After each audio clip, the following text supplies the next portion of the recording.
Perhaps one way to start as a background would be for us to examine the earliest record of customs duties that has been collected by Nigeria Customs Service all over the years, just as something to whet our appetite. History has it that Nigeria Customs Service, as we know it, started in 1891. And according to the tune of £516, 516,000 pounds, 817, which is equivalent of about 604.7 million naira at the current exchange rates, excluding historical inflation. So this is what is recorded as the beginning of customs revenue in Nigeria. Let's flip over to 1960, the year of independence. And according to a report of the Board of Customs, the value of customs duties has grown significantly to 55,918,367 pounds.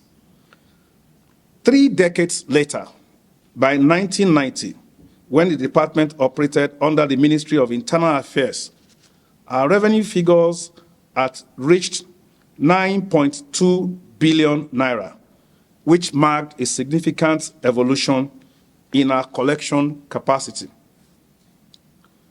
However, by 2014, we had started progressively crossing the billion naira mark, and in 2017, we have shown consistent demonstration of capacity for growth and adaptation in revenue collection. As at the end of 2017, we have achieved an historic milestone by crossing the 1 trillion naira mark.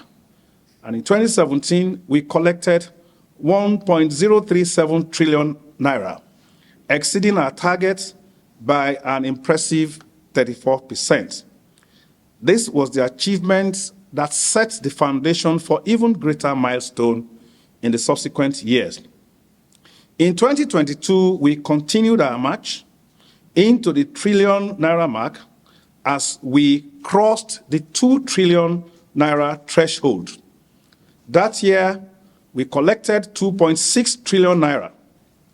Though this was a significant increase in revenue collection, we must acknowledge that in that year, we recorded a 14% shortfall from the 3 trillion naira target set by the federal government. So in 2023, in maintaining the upward trajectory, the service further demonstrated its growing capacity by crossing the 3 trillion naira mark by collecting 3.2 trillion. This also fell short of our 3.6 trillion naira target by 13%. But despite the shortfall, it is a significant expansion of our revenue collection capacity. And this was what laid the groundwork for our performance in 2024. Distinguished ladies and gentlemen, it is against this backdrop of consistent growth that I therefore present to you our achievements for the year 2024, a year that has seen the service crossing into new heights in both revenue collection, trade facilitation, and enforcement capacity. Let me start with revenue performance. I am indeed pleased to announce that the service has again recorded another unprecedented performance in revenue collection in the year 2024. During this year, we collected a total sum of 6 trillion, 105 billion, 315 million, 543,489 naira 50 kobo. This performance surpassed our target of 5.079 trillion by 1 trillion 26 billion 245 million 677,404 naira, which represents 20.2% increase over and above our target for 2024. This remarkable achievement represents a significant 90.4% increase from our 2023 collection of 3.2 trillion naira. This growth is historic as it marks the highest year-on-year increase recorded by the service in recent times, surpassing the 52.24% growth recorded in 2022 by 38.18%. Additionally, we recorded another milestone in October 2024 when we had the highest monthly collection ever in the history of Nigeria Customs Service to the tune of 603,171,859,991.97 naira. Now, the total I have just mentioned in 2024 comprises three main components. The first was the federation accounts, and we had about 3.6 trillion. The second was the non-federation accounts levies, where we had 816.9 billion. And the third component is the value-added tax, where we collected 1.6 trillion naira. It is pertinent to note that these collections were achieved despite significant concession granted to support various sectors of the economy.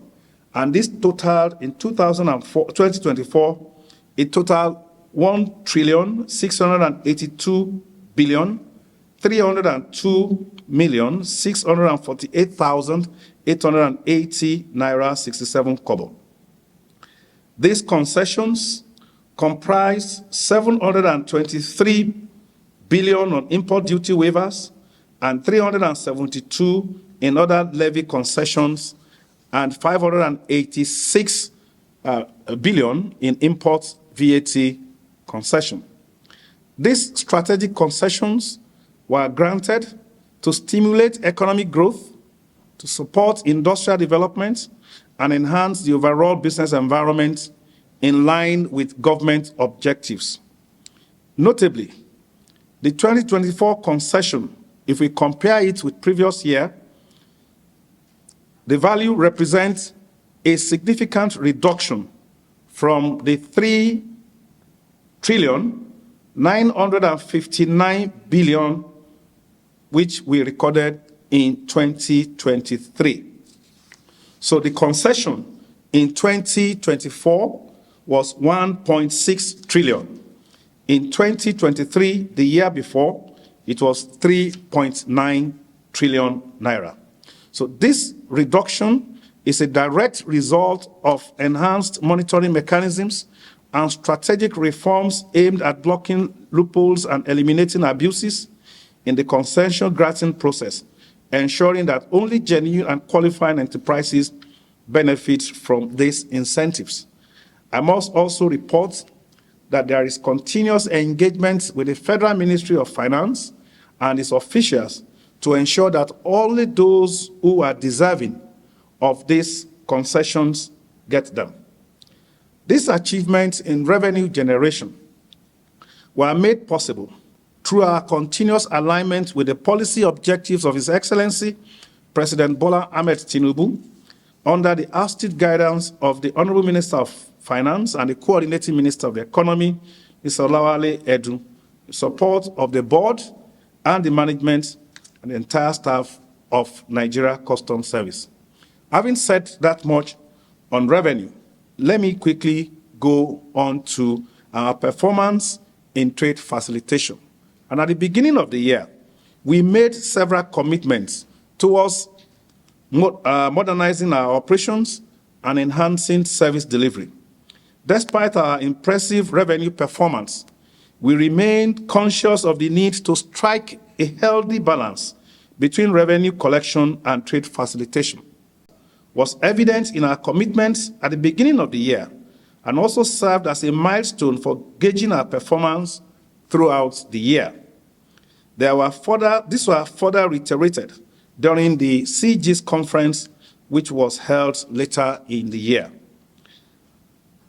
Let's look at the performance of trade. The data that we have reflects significant growth in trade value despite the global economic headwinds. We processed imports with a value of 60.29 trillion in 2024, representing a remarkable 117.4% increase from the 27.74 trillion in 2023. This was achieved through 1,262,988 import transactions, handling a total weight of 15.35 billion kilograms. The higher value, which we recorded, despite an 8.2 decrease in transaction volume from the previous year's 1.3 million transactions, indicates a shift towards higher value goods in our import trade portfolio. So the value of the goods that were imported in 2024 was significantly higher than those of 2023. Our export trade performance was equally impressive, with a total value rising significantly to 136.65 trillion in 2024 from 42.77 trillion in 2023, marking a 219% increase. So in 2023, the total value of exports stood at 42.7 trillion.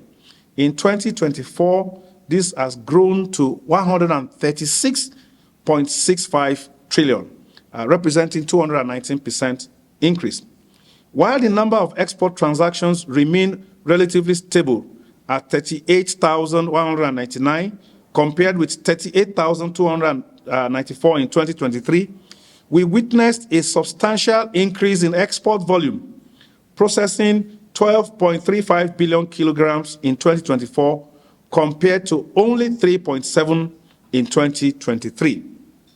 So this 234% increase in export mass, that is the weight, coupled with the higher value, indicates a robust growth in our export trade and suggests increasing competitiveness of Nigerian products in international markets.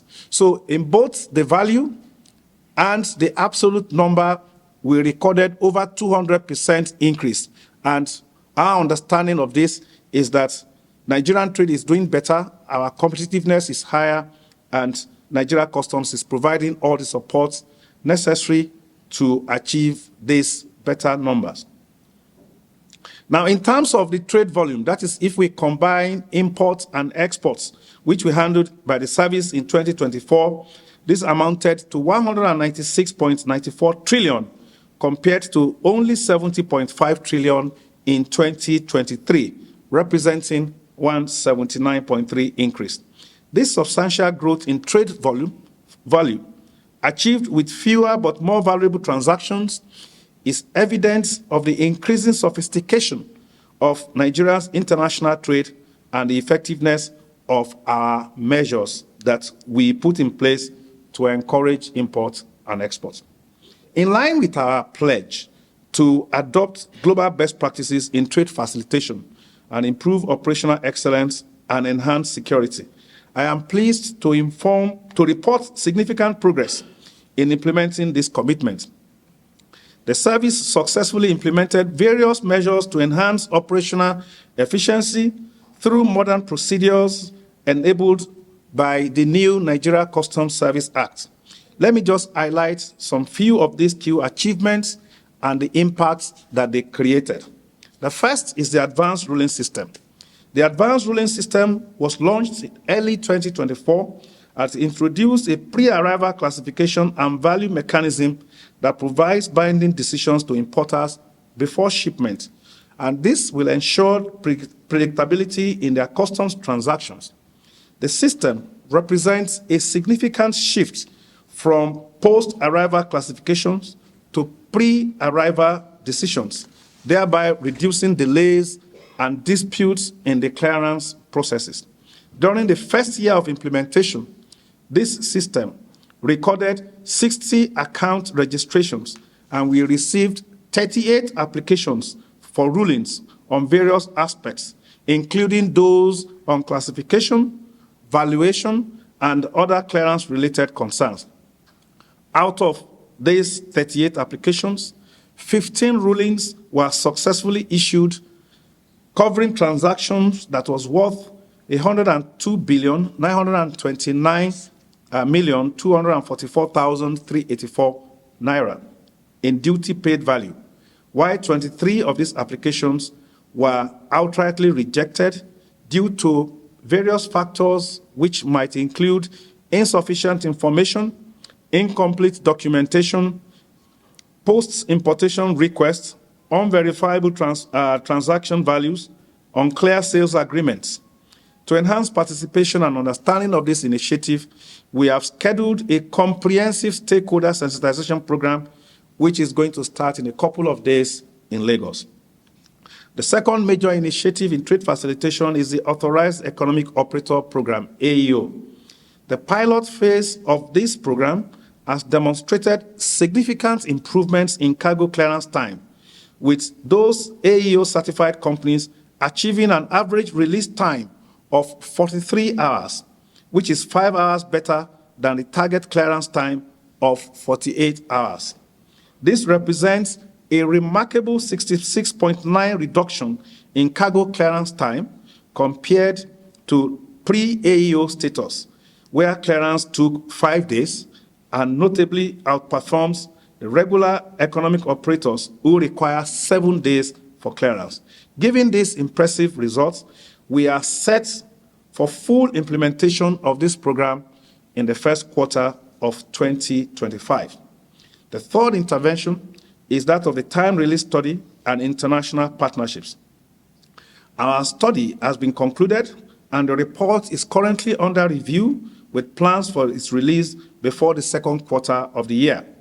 Additionally, our enhanced strategic partnerships with various customs administrations worldwide are yielding results through intelligence sharing, leading to major interceptions in our ports. These partnerships have also opened up our capacity building opportunities for our officers, and it has provided a groundwork for expanded engagements in the months ahead. The fourth factor responsible for our performance in trade facilitation is the advancement in the provision of technological infrastructure. In a significant strides towards digital transformation, Customs has commenced pilot testing of its indigenously developed customs clearance platform with the support of our concessionaires under the Trade Modernization Project. This platform, named Bodogu, was developed in the fourth quarter of 2024. The platform, which represents a major milestone in our digital capabilities, was initially deployed at the PTML command for pilot testing.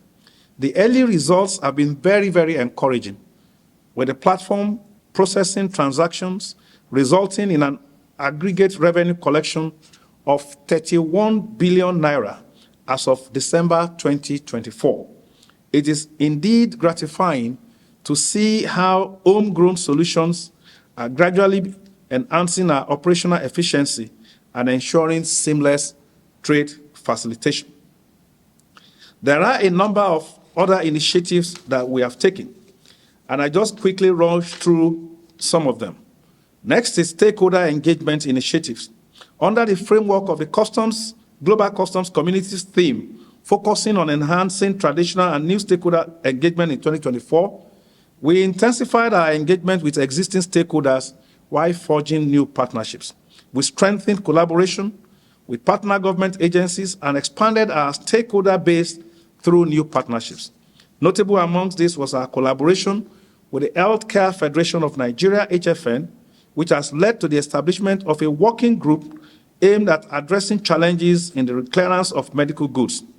This strategic partnership supported by relevant partner government agencies in the health sector, aligns perfectly with President Bola Ahmed Tinubu's administration's policy focus on healthcare accessibility and affordability. You may all recall that there was an enabling order from Mr. President in the course of the year. The outcome of these engagements have been encouraging, and we are optimistic that they will contribute significantly to making medical supplies more affordable for Nigerians through improved clearance processes that reduces administrative bottlenecks. And then we also have our support for small and medium enterprises and for export trade facilitation. In recognition of the opportunities presented by the African Continental Free Trade Agreement, we implemented various trade facilitation initiatives to support small and medium-scale enterprises and exporters.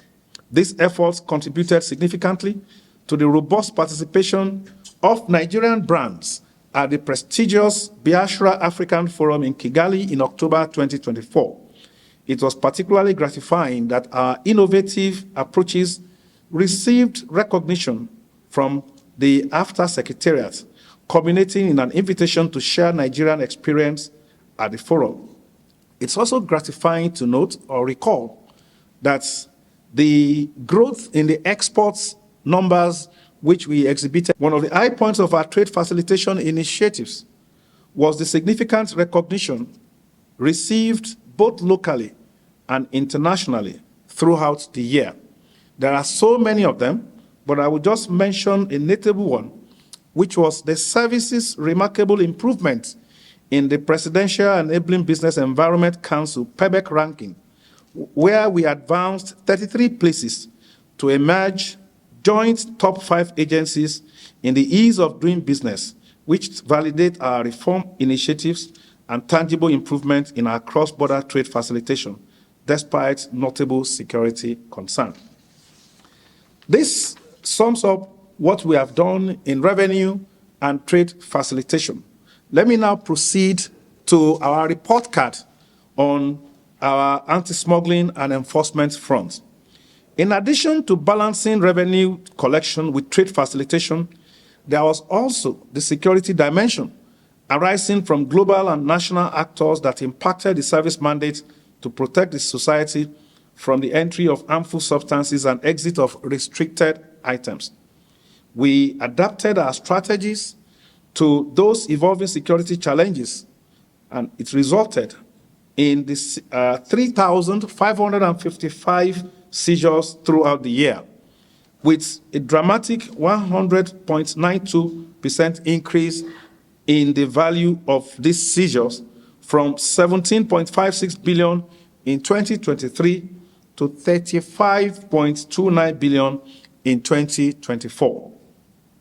These seizures, with a value of 28.46 billion and a total duty of 6.83 billion, highlights the scale of attempted economic sabotage which was prevented by the service in 2024. The recorded seizures included traditional and emerging risk to Nigerian economic and overall national security. However, we must not forget to mention seizures like those of arms and ammunition, including 900 arms and 113,472 rounds of ammunition, and the interception of narcotics and other illicit drugs, resulting in 105 seizures across various forms that were aided by the declaration of state of emergency at our major entry ports.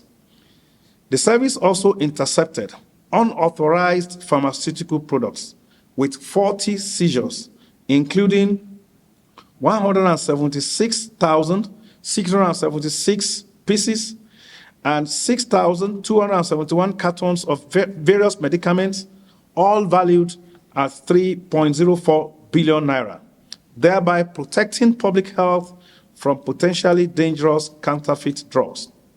Our enforcement activities also revealed evolving patterns in environmental and wildlife crimes, with 76 seizures of animal and wildlife products, which were valued at 5.93 billion.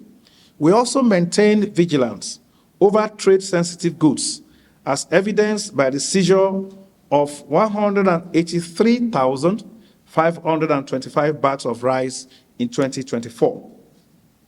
Additionally, significant seizures were made of other restricted items, including 3,785 bales of textile valued at 945.9 million, and various quantities of footwear, beverages, and other consumer goods, thereby protecting local industries and supporting the government's economic diversification agenda. The service also recorded 397 seizures of vehicles valued at 5.64 billion naira as we continue to enforce regulations and protect government revenue. The mounting sophistication of smuggling networks also necessitated a corresponding elevation in our enforcement capacities, leading to enhanced collaboration with national and international partners and the deployment of advanced detection approaches. Worthy of note is the launch of Operation Whirlwind with the support of the Office of the National Security Advisor and the Nigeria Midstream and Downstream Petroleum Regulatory Authority under the Nigerian Petrol Corporation Limited, NNPC Limited. This operation, that's Operation Whirlwind, resulted in the seizure of significant quantities of petroleum products, totaling 1,716,656 liters from economic saboteurs diverting petroleum products intended for home use to our neighboring countries. More significantly, our enforcement activities have yielded 55 arrests of suspects currently under investigations as we continue to dismantle criminal networks behind the smuggling activities that we talked about. There is no doubt that we have maintained a comprehensive approach to enforcement, and this approach aligns with both national security objectives and international obligations, which positions customs as a crucial actor in the nation's security architecture as we continue to facilitate legitimate trade. To further strengthen our capacities, we are actively expanding our technological infrastructure through the integration of geospatial intelligence technology and other cutting-edge solutions. These advancements, coupled with capacity building and enhanced intelligence gathering mechanisms, will significantly boost our surveillance and enforcement operations in 2025. The integration of these modern tools and our existing frameworks is a strategic investment in the future of customs enforcement to ensure that we always stay ahead of emerging threats as we continue to facilitate legitimate trade. Let's also give an account of strategic capacity development and strategic human resource management. In 2024, we maintained our commitment to strategic human capital development, recognizing that our workforce remains our most valuable asset in achieving our mandates. Our capacity development initiatives was structured to enhance both individual competencies and organizational capacities, ensuring that our officers are well equipped to meet evolving customs administration challenges. So in the area of career progression, for example, we sustain our commitment to merit-based advancement through prompt conduct of promotion exercises.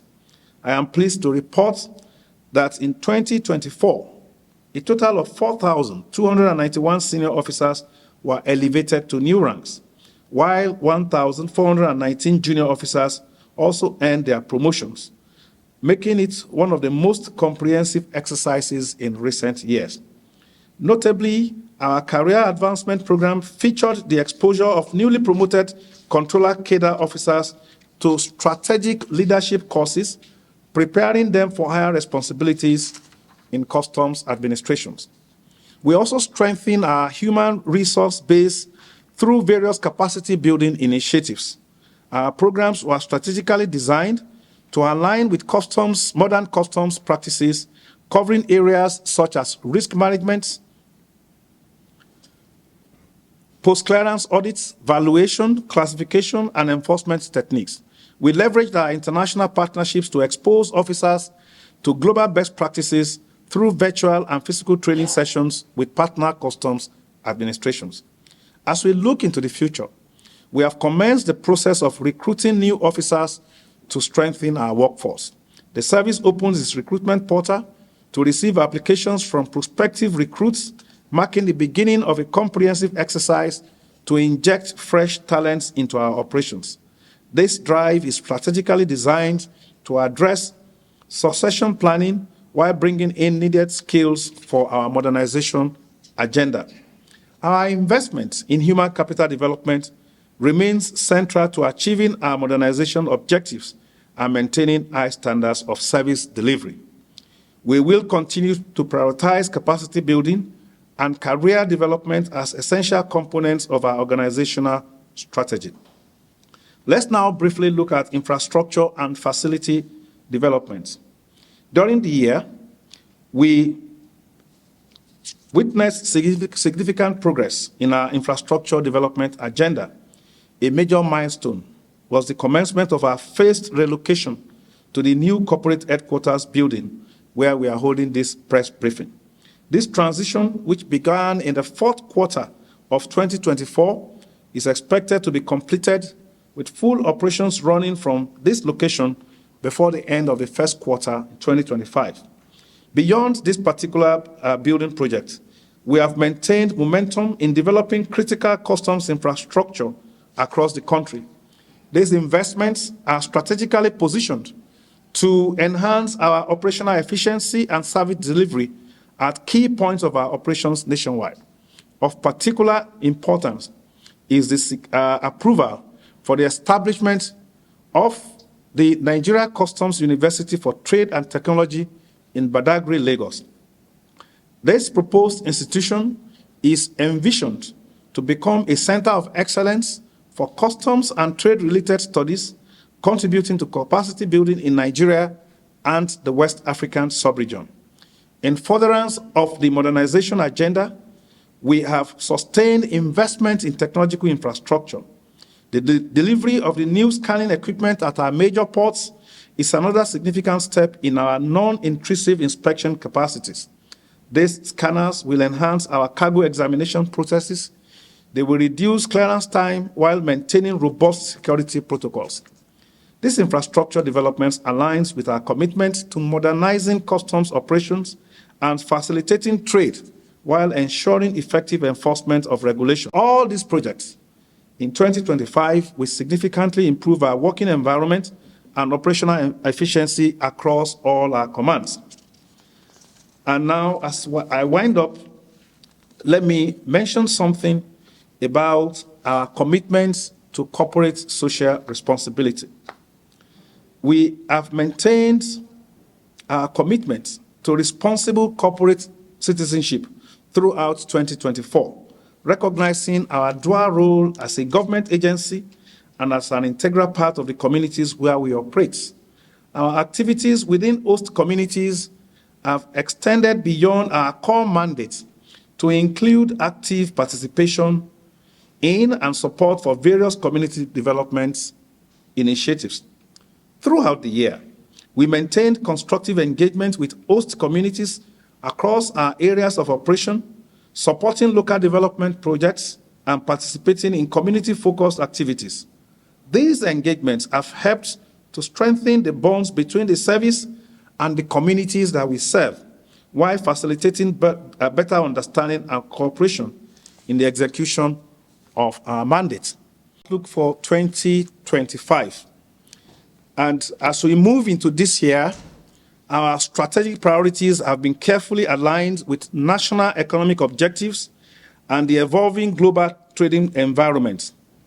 The federal government has set an ambitious revenue target of 8 trillion naira for the service, a target that reflects both the government confidence in our capacities and the expanding scope of our operations. We approach this challenge with determination, building on our achievements in 2024 and leveraging our enhanced capabilities.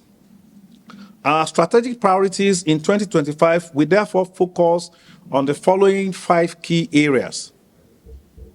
The first will be the full deployment of our trade modernization initiatives, including the nationwide rollout of the Bodogu platform. The second would be the complete implementation and the rollout of the Authorized Economic Operator Program. In fact, we are planning to roll out this program across all our commands on the 14th of February, 2025.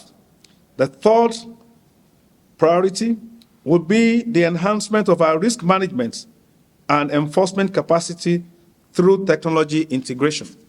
For those of you that attended our annual conference, one of the things that resonates was the charge given to us by the Director General of the World Trade Organization to enjoin us to integrate more of robust risk management in our operation so that we can reduce human intervention in our port operation.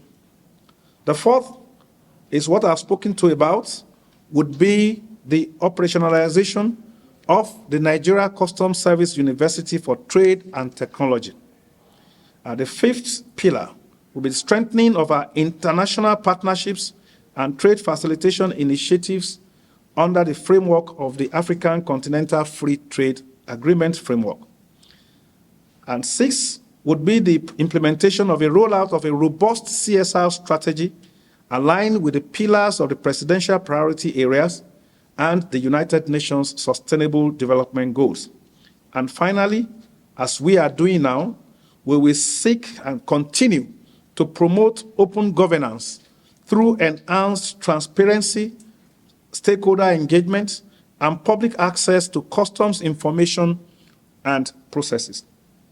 Several transformative projects are scheduled for completion or initiation in 2025. The full implementation of our new corporate headquarters, the deployment of additional scanning systems at key seaports, the launch of our corporate social responsibility program will all be prioritized. All these projects, alongside our ongoing modernization efforts, will significantly enhance our operational capacity and service delivery. Our agenda will continue to emphasize digital transformation and process automation, the expansion of our geospatial surveillance capacity, integration of artificial intelligence in risk management, and enhancements of our data analytic capacities will remain central to our efforts. These advancements will be complemented by continued investment in human capacity development and infrastructure. We recognize that achieving these objectives require the continuous support of our key stakeholders and the dedication of our officers. We are confident that with our enhanced capacity, committed workforce, and support of all stakeholders, we will not only meet our expectations in 2025, by the grace of God, we will exceed them. As I conclude this briefing, I wish to express my profound gratitude to His Excellency, President Bola Ahmed Tinubu, GCFR, for his continuous support and strategic guidance of the service.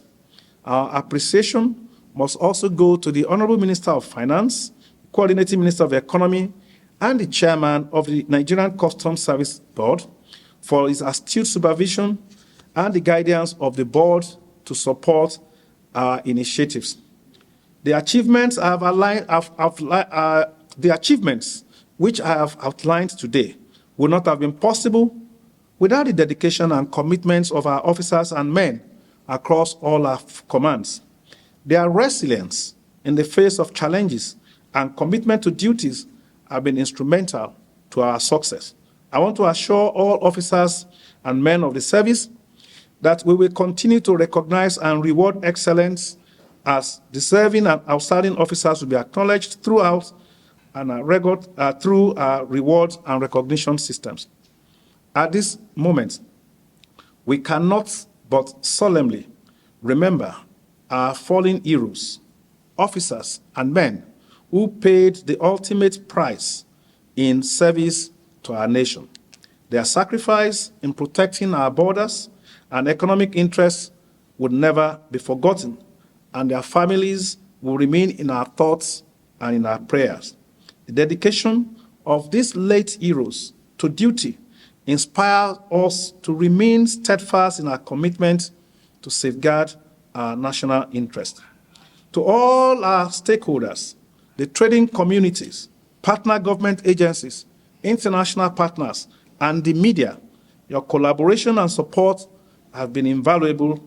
Our achievements in 2024 are as much yours as they are ours.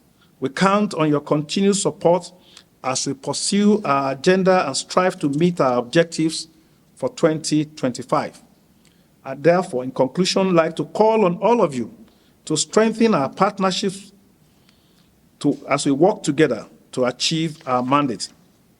Together, we are confident that we can build a more secure and prosperous Nigeria through effective customs administration and trade facilitation that we had in the country. About 6 items were listed, but people tend to look at only some few parts of it. So let's get it very, very clear. So there are items like wheat, there are items like grains, there are items like, so there are some items that are direct, that can be directly consumed, whereas some of those items are also inputs for further manufacturing. And I think it's only when we get that distinction very clear that we will understand that there are some other objectives behind this beyond just granting 0% concessions. Wheat has always been a very, very important part of bulk cargo. And you know how many uses wheat can be deployed. Wheat is not just consumed directly. Wheat goes into further processing. And this is one strategic import that people in the food and beverages sector uses. Of course, implementation has been ongoing, and I'm happy that Onyi actually talked about the fact that there was a particular importation. This importation that we are talking about came in December. It came in, I think, in the middle of December, and that particular one was husked rice. Government, in its wisdom, decided that they were not going to allow polished rice because there are some interests, some local farmers, some local millers who are also in this business, and their interest will be compromised if we just allow on wholesale importation of these items. So implementation is in progress. I'm sure at the appropriate time, just as we requested, Federal Ministry of Finance can give a total data of those who have benefited from this. John raised a very, very interesting dimension. He wanted us to bring the dimension of the foreign exchange into this conversation. For us in 2024, the major issue about foreign exchange is not about the rates. It is about the volatility. And this is what we have addressed several times. There is no going back on government's policy of abolishing the dry exchange rates and using the single exchange rate system, which the central bank is a leading agent currently. We do not have any problem with it. The concern that we expressed throughout the year is the total number of times that there's the frequency of changes. And we have data in 2024 that this changed a total number of 153 times. 153 times was the time that we had to get into our system and making adjustments as dictated by central bank. Q4, the fourth quarter was particularly bad because we had 50 changes, But if we look into the numbers as you have requested, now I look at the exchange rates in 2023. You are looking at the difference. The exchange rate in 2023 was average exchange rate was about 718.9 to the dollar. In 2024, you quoted some figures. You know that these rates were not stable. But when we looked at the total exchange rates, the average that we got in 2024 was 1,524 naira. That was the average exchange rate when we put all of those changes together in 2024. So averagely, there was an increase of about 100% in the exchange rates from 718 to about 1.5. Now, I need you to take a second look at our revenue profile. We moved from about 3.2 in 2023. We moved to 6.1 in 2024. So on the average, that's about 100-point-something%. So you cannot hold the increase in the revenue down to only the foreign exchange rate. There are other figures that we can also, have a conversation about, but this one is particularly very germane. There will be a lot of studies to be done to see, what are the critical drivers, what are the critical drivers of our revenue collection. In the course of my presentation, I also talked to you about the value and the volume of import and export that we have. The truth, from our perspective, is that trade has blossomed under President Bola Ahmed Tinubu. There are a lot of interventions that have been given, that are a lot of interventions that have been provided, and this is providing the necessary stimulus. All this data that we are giving you does not take into consideration the 1.6 trillion naira concession. And this was also due to some kind of economic policies, making sure that the healthcare remain in production, making sure that those who benefit from Chapter 99, who bring in industrial products, machineries, and all of that. So if we did not concede that particular 1.6, and we had that to what we collected in 2024, we would have been talking of a revenue generation of 7.7 trillion naira. And that would have made complete nonsense of the argument about foreign exchange increase. So we did not make a meal about the foreign exchange, but we are more concerned about something that allows stability, something that allows predictability and planning by people, not about whether the rate is 1 to 1,000 or 1 to 1,005. I hope this explains, and this should put this argument to rest, that our performance was because of increase in exchange rates. Thank you. That organization does not exist. In some of the presentation, I mentioned some of those challenges. Number one, we still need to do more in the area of the administration of the concessions, because we want to be a little bit more involved. Number two, the deployment of our technology is still being stalled. We still have a service provider that is still holding back, on the obligations which, it has freely committed itself to. We have, been out of that contract agreement, and some of the major commitments have not been done. And this is why we are seeking an indigenous solution to our problems. That's why we had to go and come up with Bodogu, an indigenous platform to manage the processes of imports and exports. Our funding is also a major problem. Funding, because the budget for 2024 was predicated on 4% free on board, FOB. However, because that has not taken off, we find ourselves still implementing 7% cost of collection. So we had a budget performance of something in the region of 34%. By all consideration, this is still very low, but the source of funding is still a major problem.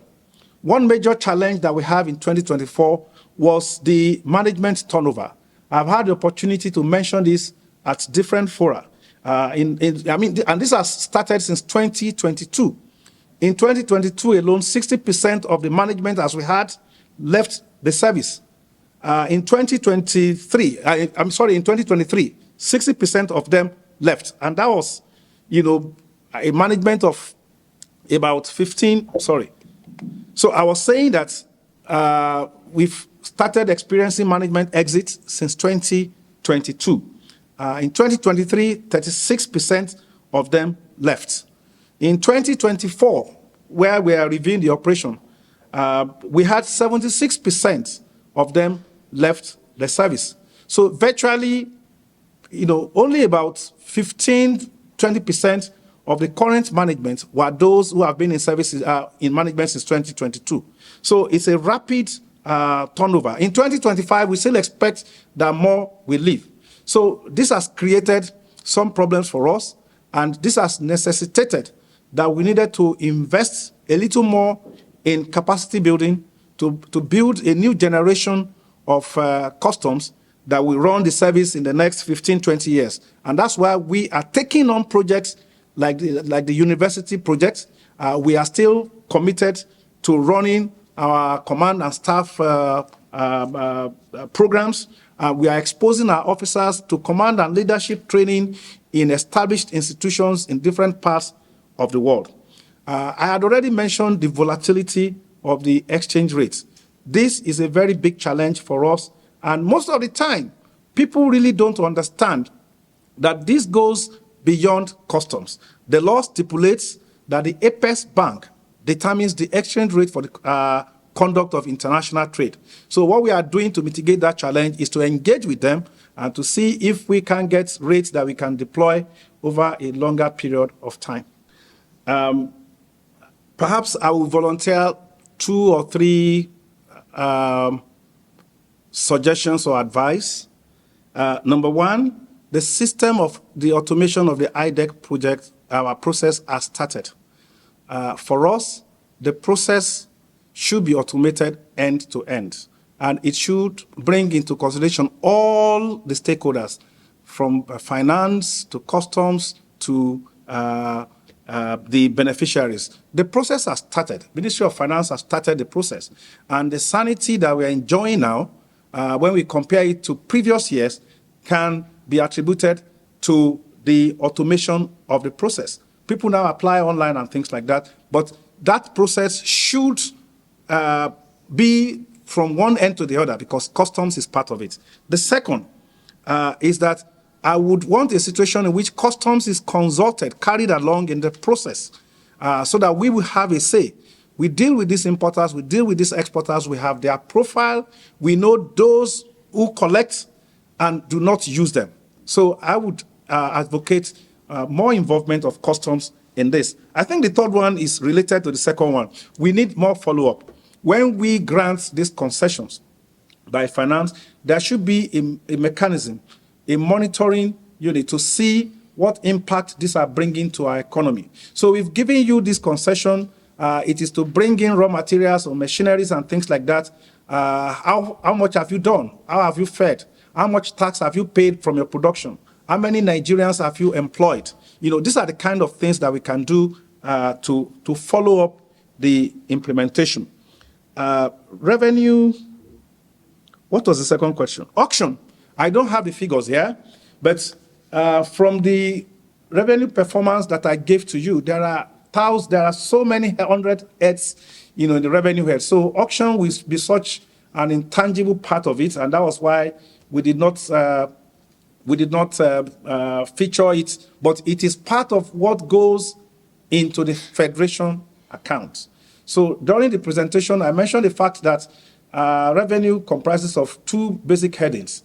Those federation accounts that go straight into the federation accounts, and it is being distributed by all the agencies of government, and those that are non-federation, for example, those that we collect on behalf of other agencies of government, some levies, some of those. So imports, what we collect as auction are fees that goes straight into revenue, into the federation accounts.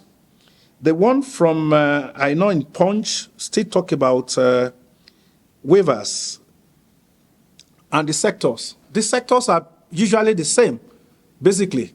They are the productive sectors of the economy, sectors that government wants to deliberately protect so that they will be able to produce, they will be able to generate job and all of that. So when you look at our strategic sectors of the economy. These are areas that were taken care of in Chapter 99 of our tariff. So the intention has always been the same, to encourage them to import their manufacturing inputs, the raw materials, the various things. And then when you also see that government brings in social interventions, we also, what happens with CNG in 2024, government was very determined to ensure that we bring in a lot of CNGs and EVs. So we received a lot of waivers and concession in that, and this is what government is using now to address concerns and challenges being brought about by the abolition of the dual exchange rates and the removal of subsidy in petrol. So these are all activities, these are all interventions which go. I talked about the health sector. These are also, the deliberate intention to reduce the time it takes to clear products, healthcare delivery products, and then make it more affordable. Give them more access and make them more affordable, in 2024. So these are the sectors that these waivers do cover. From the ACG in charge of e-auction, that we generated 4.7 billion naira from e-auction in 2024. Let me also explain something. When we do auction, whether electronic or over time, our objective is not revenue. The major objective of this is not revenue. Our major objective goes beyond revenue. For those in the ports, goods that we auction have occupied time, space over a long period of time. It renders our ports uncompetitive. So we need to free up space so that incoming imports can have, space for them to operate, and then before we clear them. So a number of all of this was still in our ports, and this was the major reason why we sought a presidential approval late 2023 to remove over 5,000 containers. These are ports, these are boxes that have stayed in the port, some of them for 10 years. Unfortunately, some of these consignment belongs, they are meant for government projects, one government projects or the other. So many tiers of governments, so many interventions that government was doing, and yet those containers were there. So the intention was to, as much as possible, get those things out of the port. One of the things we also auction, for example, is seized petroleum products. You know that petroleum products are very, very volatile. We cannot afford to keep them in our warehouses as we can keep, bags of rice or some of these other seizures. So as quickly as possible, once we seize them, we sell them below market prices. Below market prices. So the objectives of auction usually is not about revenue. I abandoned my lunch because I wanted to address this press briefing in good time. With your permission, I will say thank you to all of you for making it a date with us. And as I pledge for your support for making my PRO, making his work to come out, to be appreciated. And he received a number of awards in 2024. Journalists, please put a round of applause for the PRO. And I think we would be able to address them. Finally, also in the line with that, I'm also conscious of the fact that you reached out to me towards the end of Q4 2024, and I made a commitment that we are going to be in this together. I want to assure you that I have not left that commitment. We will look out for an appropriate structure through which we can flesh in whatever program or intervention that we are going to do for the members of the fourth estate of the realm who have been supporting us over the years. This year, we are set to launch a comprehensive CSR program strategically aligned with President Ahmed Tinubu's presidential priority areas and the United Nations SDGs, Sustainable Development Goals. This alignment ensures that our community interventions will contribute meaningfully to national development priorities